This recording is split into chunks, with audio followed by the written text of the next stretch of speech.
Hi, everybody. Lynn Sharif.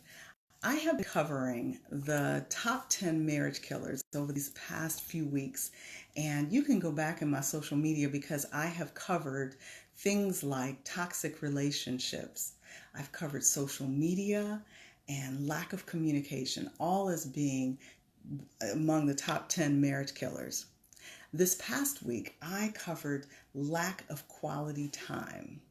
And why, you say, would lack of quality time be a reason for a marriage killer?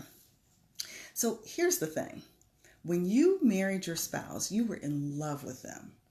And marriage is just a whole lot of things that can happen within the context of marriage that has the potential to drain the love out of your marriage.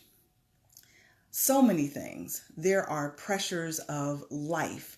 There are children and raising children. Those things can all drain the love out of your marriage.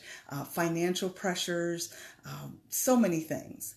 And I am saying that unless you schedule time with your spouse for quality time, that is really the only way that you're able to maintain the love that you have in your relationship. So this past week, we had some great conversation. I asked people, what's the most important thing to you? Is it financial security or quality time? And I heard a lot of different responses. I had somebody say, listen, it's financial security because living under a bridge is not cute. But a lot of you did say that quality time was really important. And so I do believe that quality time is the one thing that can really help you stay connected. But it's like, Len, I spend a lot of time with my spouse. So there are a couple things about that time that you're spending with your spouse that I think is important to note. First, it has to be time without your children. Children are a blessing from the Lord. I believe that. But the type of connection that I'm talking about with your spouse has to happen without your children and without other family members around. So if you are living with family members, you really have got to find a way to carve some time away from that family. I'm actually talking about the kind of time that you spent when you guys were dating.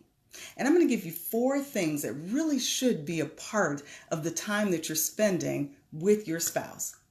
The first is that there has to be affection.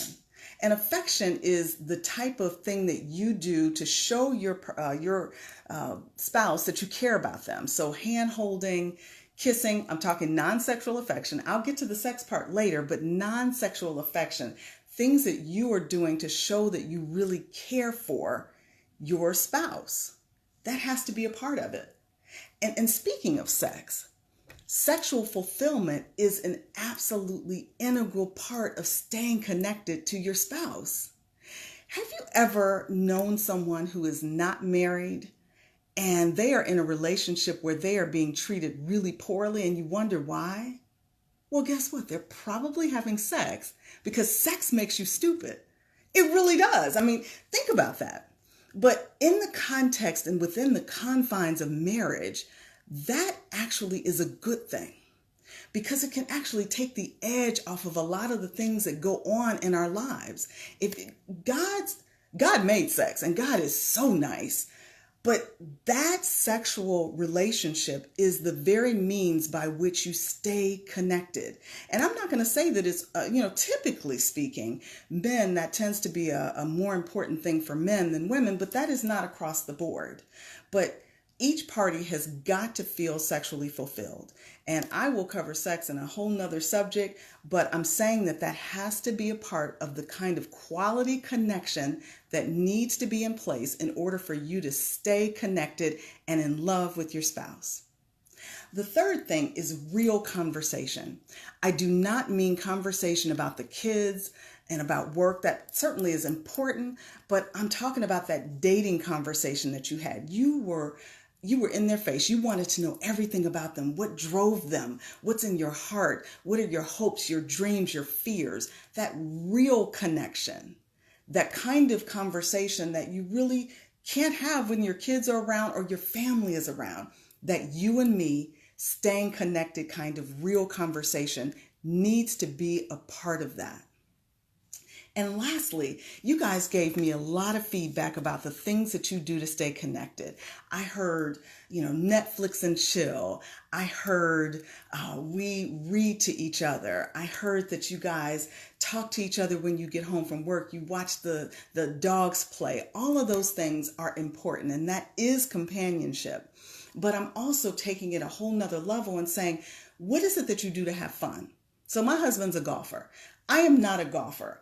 But what we've done is to find something where we can have fun together. So this recreational companionship, I don't want him to experience all of that having fun time with folks other than me. So we had to find something. If golf wasn't my thing, we had to find something. So we like working out together.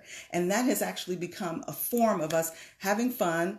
It's good for us. I want you guys to find something that you can do with your spouse so that when they are thinking about the thing that they do to have fun, that you are a part of it. And so really, these kinds of connections are the things that really will make sure that you can maintain the love that you had when you got married, because I don't believe that that has to be gone. I believe that you can maintain it. But what if you are one of those people that says, I don't really like spending time with him. I don't really like him. I don't really like her. The luster may be off of your relationship, and you may not, because keep this in mind. You married this person and you love them. And I talked about the things that can drain your love. The person that you're married to has the biggest potential to be the person that you hate. Think about that, because you can't really get away from them. And so what if you are that person? I believe that you can restore it. And the steps to really restoring it. And again, I'm keeping it simple, but here's the point. 1, pull out your wedding album. You need to list the things that you married each other for. You guys got married for a reason, and you loved each other at one point. So I need for you to go back and look at that. I need for you to pull a counselor into your life as well, because you may have, you definitely have things that you need to work through. But at the same time, those 4 things I talked about, so for people who are really trying to maintain the love for each other, I'm saying that you're looking at about 15 to 20 hours a week. I'm talking part-time job hours. But think about it. This is the life connection that you have. You guys want to be connected, and you don't want to be miserably married. So yes, 15 hours a week. But if you guys are in a hole, you don't really like each other, but you want to work your way out of it, you can. And it's going to really take that concentrated time with those 4 elements I talked about. Your affection for each other, you guys' sexual fulfillment from each other, that real conversation and true companionship, that real recreational companionship with each other. And so I'm going to conclude, because I know that some of the folks that follow me, I know what's happening in your life, and you may not have 15 hours a week. So what I'm going to ask you to do is to scrub your schedule, because perhaps there's some things that you're dedicating to something else that perhaps you can pull that back into time that you are using to connect with your spouse. So scrub your schedule. And also be mindful that it doesn't mean that you're doomed. It just means that you have to know that this is something that you have to get back into your life. You have to get that time where you guys are connecting. You have to get that back into your life. Scrub your schedule, look for those things, and get that back into your life, because truly, lack of quality time can be a killer for your marriage. So I really appreciate you guys joining me, and I look forward to our conversation next week, where I'm going to bring up another marriage killer.